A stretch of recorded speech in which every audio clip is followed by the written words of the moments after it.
ನಮಸ್ಕಾರ ಮಶಮಣ. ನಮಸ್ತೆ. ಸೊ ಈಗ ಸಾಮಾನ್ಯವಾಗಿ ಹೆಣ್ಮಕ್ಳು ಈ ಗ್ರಹಗತಿಗಳ ಕಾಟ ಇಲ್ಲ ಯಾವುದೋ ಮೋಹಿನಿಗಳು ಇಲ್ಲ ಯಾವುದೋ ಭೂತ ಪ್ರೇತ ಈ ಥರದ್ದು ಒಂದು ದುಷ್ಟಶಕ್ತಿಗಳ ಸಮಸ್ಯೆಗಳಿಗೆ ಸಿಗಾಕೊಂಡು ಅವರ ಮೈಂಡು ಕಂಟ್ರೋಲ್ ಇರಲ್ಲ. ಒಂದು ಸರಿ ಇದ್ದಂಗೆ ಇನ್ನೊಂದು ಸರಿ ಇರಲ್ಲ. ತುಂಬ ಏರುಪೇರು ಜೀವನ, ಮನೆಯಲ್ಲಿ ಮಾತು ಕೇಳಲ್ಲ. ಇವರೇ ಒಂದು ರೀತಿ ಆಪೋಸಿಟ್ ಆಗಿ ಇಲ್ಲ ಜಗಳಕ್ಕೆ ಹೋಗೋ ಥರ, ಯಾವುದಾದ್ರು ಒಳ್ಳೆ ಮಾತು ಹೇಳಿದ್ರೆ ಅದನ್ನು ಕೇಳದೇ ಇರೋ ಥರ ಈ ರೀತಿ ವಿಚಿತ್ರವಾಗಿ ಅಂದರೆ ಮನೆಯಲ್ಲಿ ಇವರು ಕಾಣಿಸ್ಕೋತಾರೆ. ಇವ್ರಿಗೊಂದು ಮದುವೆ ಮಾಡ್ಬೇಕಂದ್ರೂ ತುಂಬ ಕಷ್ಟ, ಯಾಕಂದರೆ ಅದನ್ನು ಕೇಳಲ್ಲ ಇವರು. ಯಾಕಂದರೆ ಈ ಥರದ್ದೊಂದು ಸಮಸ್ಯೆ, ನೆಗೆಟಿವ್ ಸಮಸ್ಯೆಗಳು ಅವ್ರನ್ನ ಆ ಥರ ತೊಂದರೆಗಳು ಬಾಧೆ ಕೊಡ್ತಾ ಇರ್ಬೋದೇನೋ. ಈ ಒಂದಷ್ಟು ವಿಚಾರ, ಹೆಣ್ಮಕ್ಳ ವಿಚಾರಕ್ಕೆ ಸಂಬಂಧಪಟ್ಟಂತೆ ನಿಮ್ಮ ಹತ್ರ ಬರೋ ಕೇಸ್ಗಳು ನೀವು ನೋಡಿರೋ ಥರ ಯಾವೆಲ್ಲ ತೊಂದರೆ ಅನುಭವಿಸ್ತಾವ್ರೆ ಮತ್ತು ಅವಕ್ಕೇನು ನಿಮ್ಮ ಕಡೆಯಿಂದ ಪರಿಹಾರ ಮಾಡ್ಬೋದು, ಸೊ ಇವುಗಳ ಬಗ್ಗೆ ಒಂದಷ್ಟು ಎಚ್ಚರಿಕೆ ವಿಚಾರ ಮಾಹಿತಿ ಕೊಡಿ.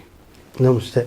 ಇಲ್ಲಿ ಹೆಣ್ಣುಮಕ್ಕಳು ಅಂದರೆ ಹೆಣ್ಣುಮಕ್ಳಿಗೆ ಮಾತ್ರನೇ ಅಲ್ಲ, ಗಂಡು ಮಕ್ಳಿಗೂ ಇದು ಸೇರ್ಕೊತೈತಿ. ಮದುವೆ ಆಗಿರೋರ್ಗೆ ಎಷ್ಟೋ ಜನ, ಮದುವೆ ಆಗದೆ ಇರೋರ್ಗೂ ಎಷ್ಟೋ ಜನ ಇದು ಕಾಡಾಟ ಇದೆ. ಫಸ್ಟು ಹೆಣ್ಣು ಮಕ್ಕಳಲ್ಲಿ ಯಾವಾಗ ಅಟ್ಯಾಕ್ ಆಗ್ತದೆ ದುಷ್ಟ ದೋಷಗಳು, ಯಾವುದೇ ದುಷ್ಟ ದೋಷಗಳು ನಮ್ಮ ಶರೀರದಲ್ಲಿ ಬರೋದಕ್ಕೆ ನಮಗೆ ಗೊತ್ತಾಗಲ್ಲ. ಈಗ ನಾಳೆ ಜ್ವರ ಬರುತ್ತೆ, ಇವತ್ತೇ ಅಟ್ಯಾಕ್ ಆಗಿರ್ತದೆ ಇಲ್ಲ ನೆನ್ನೆನೇ ಅಟ್ಯಾಕ್ ಆಗಿರ್ತದೆ, ಜ್ವರದ ಅಂಶ ನಮಗೆ ಗೊತ್ತೇ ಇರಲ್ಲ. ಮಾಮೂಲಿ ಕೆಲಸ ಮಾಡ್ಕೊಂಡು ತಿಂದ್ಕೊಂಡು ಉಂಡ್ಕೊಂಡು ಓಡಾಡ್ಕೊಂಡು ಇದ್ದೋಗ್ತೀವಿ. ಆದರೆ ಜ್ವರದ ಅಂಶ ನಮ್ಮ ಶರೀರನ ಒಕ್ಕಿರ್ತೈತೆ, ಗಮನ ಇರಲ್ಲ, ನಮ್ಗೆ ಗೊತ್ತೇ ಇರಲ್ಲ. ಎರಡು ದಿವಸ ಆದಮೇಲೆ ಅದು ಶರೀರದಲ್ಲಿ ಹೋಗಿ ಆಕ್ರಮಣ ಸ್ಟಾರ್ಟ್ ಆದಾಗ ಮೈ ಬಿಸಿ ಬರ್ತದೆ. ಅಲ್ಲಿಂದ ಆಚೆ ಯಾಕಪ್ಪ ನನ್ನ ಮೈ ತೂಕ ಭಾರ ಆಗ್ತಿದೆ, ನನಗೆ ಯಾಕೋ ಸುಸ್ತಾಗ್ತಂಗೆ ಇದೆ, ಯಾಕೋ ಊಟ ಸೇರ್ತಾ ಇಲ್ಲ, ಮೈ ಬೆಚ್ಚಗಾಗ್ತಿದೆ ಅಂದರೆ ನಮ್ಮ ಬಾಡಿ ನಾರ್ಮಲ್ಲು ತಪ್ಪೋಗಿ ಬೇರೆ ಚೇಂಜಸ್ ಆಗ್ತದೆ. ಆವಾಗ ನಮ್ಮ ಮನ್ಸಿಗೆ ಅನಿಸುತ್ತೆ ಜ್ವರ ಬಂದುಬಿಟ್ಟಿದೆ ಅಂತ.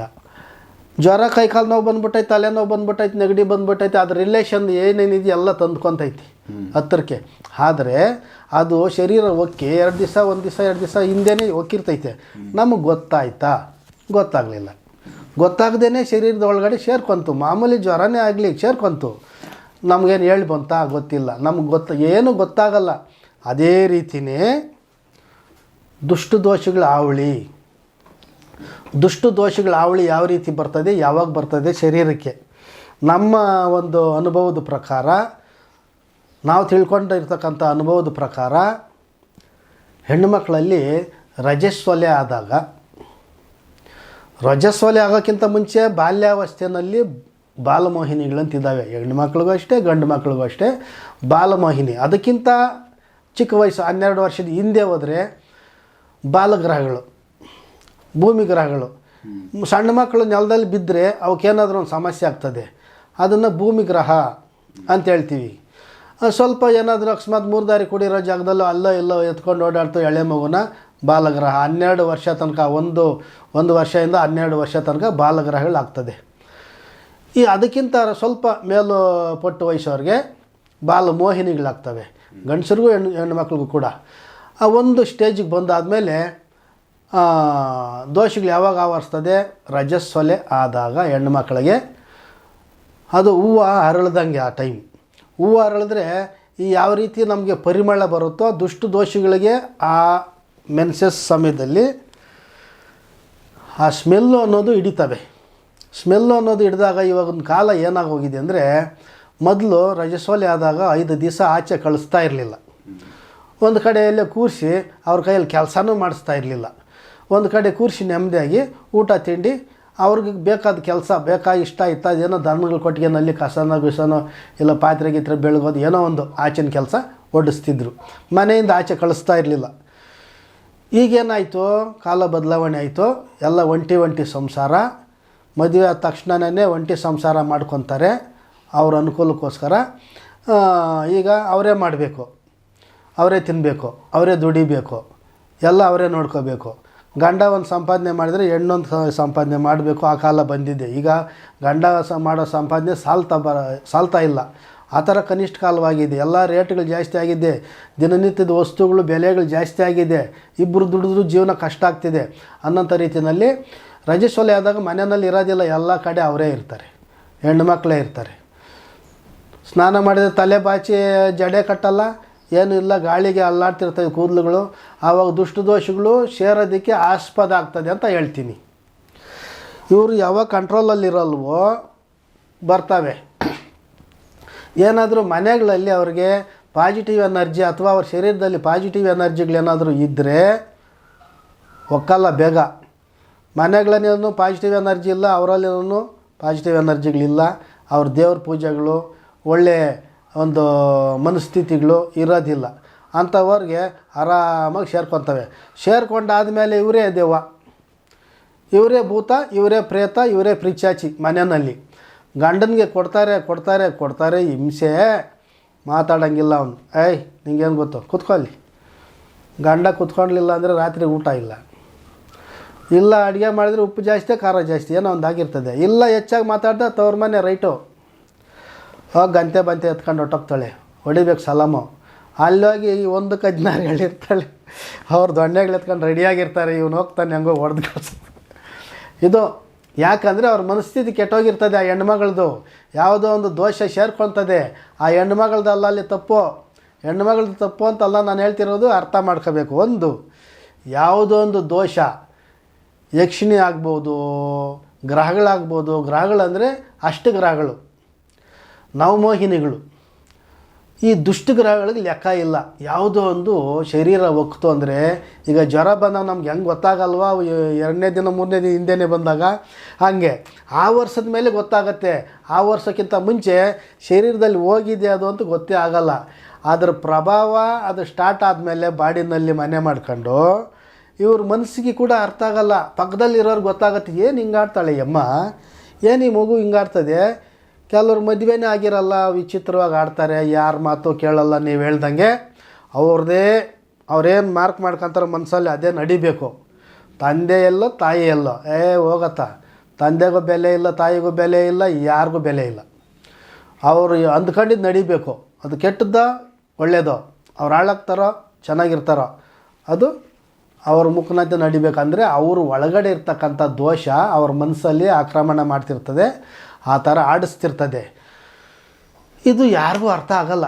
ಕೆಲವ್ರು ಅಳಬ್ರು ನೋಡಿ, ಇದಕ್ಕೇನೋ ಆಗೈತೆ ಮಗುಗೆ, ಮೊದಲು ಹಿಂಗೆ ಇರಲಿಲ್ವೇ, ಈಗೇನೋ ಈ ಥರ ಚೇಂಜ್ ಆಗೋಯ್ತೆ, ಮಗ ಯಾಕೆ ಈ ಥರ ಹಿಂಗಾಗ್ತಿದೆ ಗಮನಿಸ್ಕೊಂಡವರು ಗಮನಿಸ್ಕೊಂಡು ಅಳಬ್ರು ಇದನ್ನೆಲ್ಲಾದ್ರು ನೋಡಿಸ್ಬೇಕು, ತೋರಿಸ್ಬೇಕು. ಬಾಮ್ಮ ಎಲ್ಲೋ ಒಂದು ದೇವಸ್ಥಾನಕ್ಕೆ ಹೋಗೋಣ, ಇಲ್ಲ ಎಲ್ಲೇನೋ ಒಂದು ಪ್ರಶ್ನೆಗೆ ಹೋಗೋಣ, ಎಲ್ಲೋ ಪಂಡಿತರ ಹತ್ರ ಹೋಗೋಣ.